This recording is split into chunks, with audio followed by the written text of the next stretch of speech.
Welcome back. ಉಳಿದಿರುವಂತಹ ಪ್ರಮುಖ ಸುದ್ದಿಯನ್ನು ಒಂದೊಂದಾಗಿ ನೋಡ್ತಾ ಹೋಗೋಣ. ಕಾರ್ತಿಕ ಮಾಸದ ಕೊನೆ ದಿನವಾದ ನಿನ್ನೆ ಬೆಂಗಳೂರಿನ ಬಹುತೇಕ ದೇವಾಲಯಗಳಲ್ಲಿ ಲಕ್ಷ ದೀಪೋತ್ಸವ, ತೆಪ್ಪೋತ್ಸವ, ವಿಶೇಷ ಪೂಜಾ ಕಾರ್ಯಕ್ರಮಗಳು ನಡೆದವು. ದೀಪೋತ್ಸವ ಆರಂಭವಾಗುವಂತಹ ಸಮಯದ ವೇಳೆ ಮಳೆ ಬಂದಂತ ಹಿನ್ನೆಲೆಯಲ್ಲಿ ಭಕ್ತರ ಆಚರಣೆಗೆ ತೊಂದರೆಯಾಯಿತು.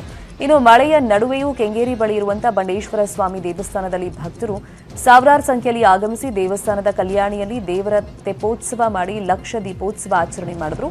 ಇದಕ್ಕೂ ಮುನ್ನ ದೇವರನ್ನ ತೇರಿನಲ್ಲಿ ಕೂರಿಸಿ ರಥೋತ್ಸವ ಕೂಡ ನೆರವೇರಿಸಲಾಯಿತು. ಇನ್ನು ಯಾದಗಿರಿಯ ವಿವೇಕಾನಂದ ನಗರದ ಶ್ರೀ ಶಿರಡಿ ಸಾಯಿಬಾಬಾ ದೇವಸ್ಥಾನದಲ್ಲಿ ಕಾರ್ತಿಕ ದೀಪೋತ್ಸವವನ್ನು ಸಡಗರ ಸಂಭ್ರಮದಿಂದ ಆಚರಿಸಲಾಯಿತು. ದೇವಸ್ಥಾನದಲ್ಲಿ ವಿಶೇಷ ಅಭಿಷೇಕ ಹಾಗೂ ಪೂಜೆಯನ್ನು ನೆರವೇರಿಸಲಾಯಿತು. ಇನ್ನು ನಗರದ ವಿವಿಧ ಭಾಗಗಳಿಂದ ಆಗಮಿಸಿದ ಭಕ್ತರು ದೀಪ ಹಚ್ಚಿ ಸಂಭ್ರಮಿಸಿದರು.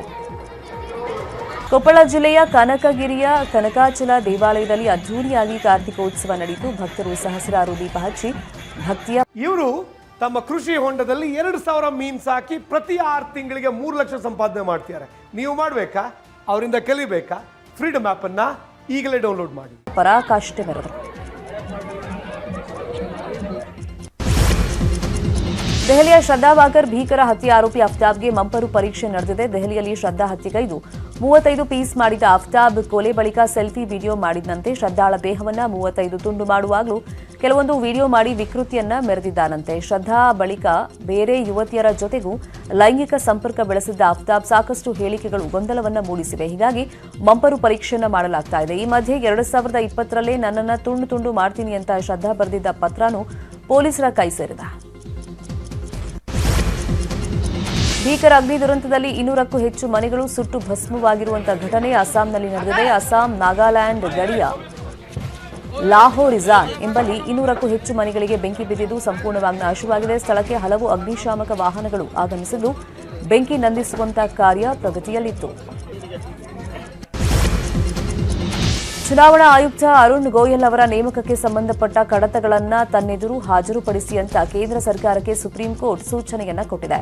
ಅರುಣ್ ಗೋಯಲ್ ಅವರು ನವೆಂಬರ್ 19ರಂದು ಚುನಾವಣಾ ಆಯುಕ್ತರಾಗಿ ನೇಮಕಗೊಂಡಿದ್ರು. ಇತ್ತೀಚೆಗೆ ಗೋಯಲ್ ಸ್ವಯಂ ನಿವೃತ್ತಿ ಪಡ್ಕೊಂಡಿದ್ರು. ಆದರೆ ಅವರನ್ನ ಚುನಾವಣಾ ಆಯುಕ್ತರನ್ನಾಗಿ ನೇಮಕ ಮಾಡಲಾಗಿರೋದರ ಹಿಂದೆ ಯಾರದ್ದಾದರೂ ಕೈಚಳಕ ಇದೆಯೇ ಅನ್ನೋದನ್ನ ಖಚಿತಪಡಿಸಿಕೊಳ್ಳಬೇಕು. ಅದಕ್ಕಾಗಿ ನೇಮಕಕ್ಕೆ ಸಂಬಂಧಿಸಿದ ಕಡತವನ್ನ ಹಾಜರುಪಡಿಸಬೇಕು ಅಂತ ಕೋರ್ಟ್ ಸರ್ಕಾರಕ್ಕೆ ಹೇಳಿದೆ. ದೆಹಲಿಯ all India institute of medical sciences ಆಸ್ಪತ್ರೆಯ ಸರ್ವರ್ ರಾಮ್ಸ್ವೇರ್ ವೈರಸ್ ದಾಳಿಗೆ ಒಳಗಾಗಿದೆ ಅಂತ ಆಸ್ಪತ್ರೆ ತಿಳಿಸಿದೆ. ಆಸ್ಪತ್ರೆಯ ಸರ್ವರ್ಗಳು ನಿನ್ನೆ ಬೆಳಗ್ಗೆ 7ರಿಂದಲೇ ಕೆಟ್ಟು ನಿಂತಿದ್ದರಿಂದ ಆಸ್ಪತ್ರೆಯ ಎಲ್ಲಾ ವಿಭಾಗಗಳು ಕೈಯಿಂದಲೇ ಕಾರ್ಯನಿರ್ವಹಿಸ್ತಾ ಇವೆ. ಬುಧವಾರ ಸಂಜೆ ಆಸ್ಪತ್ರೆಯ ಸಿಸ್ಟಮ್ ಅನ್ನ ಮರು ಚಾಲನೆಗೊಳಿಸಲು ಕೆಲಸ ಮಾಡ್ತಿರುವಂತಹ ನ್ಯಾಷನಲ್ ಇನ್ಫಾರ್ಮ್ಯಾಟಿಕ್ಸ್ ಸೆಂಟರ್ ಇದು ಸೈಬರ್ ವೈರಸ್ ದಾಳಿಯಾಗಿರಬಹುದು. ಹಿನ್ನೆಲೆಯಲ್ಲಿ ತನಿಖೆ ನಡೆಸಲಾಗುತ್ತೆ ಅಂತ ತಿಳಿಸಿದೆ.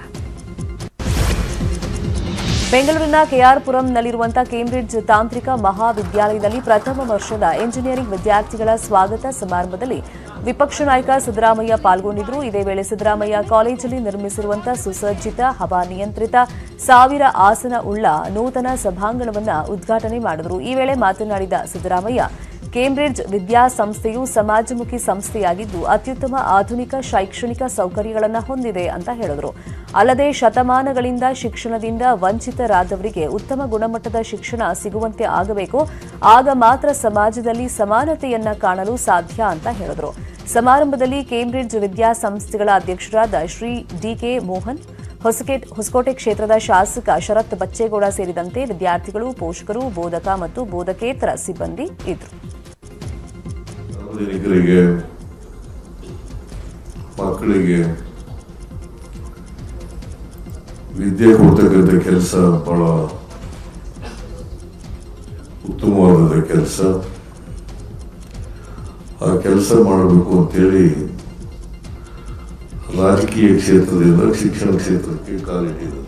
ಇವತ್ತು ದೇಶದಲ್ಲಿರ್ತಕ್ಕಂಥ ಎಲ್ಲ ಜನರಿಗೂ ಕೂಡ ಗುಣಮಟ್ಟದ ಶಿಕ್ಷಣ ಸಿಗಬೇಕು. ಸೂಪರ್ ಹಿಟ್ ಕಾಂತಾರ ಸಿನಿಮಾ ಯಾವಾಗ OTTಗೆ ಬರಲಿದೆ ಅಂತ ಅಭಿಮಾನಿಗಳು ವೇಟ್ ಮಾಡ್ತಾ ಇದ್ರು. ಆ ಕಾಯುವಿಕೆಗೆ ಈಗ ಅಂತ್ಯ ಹಾಡುವಂತ ಸಮಯ ಬಂದಿದೆ.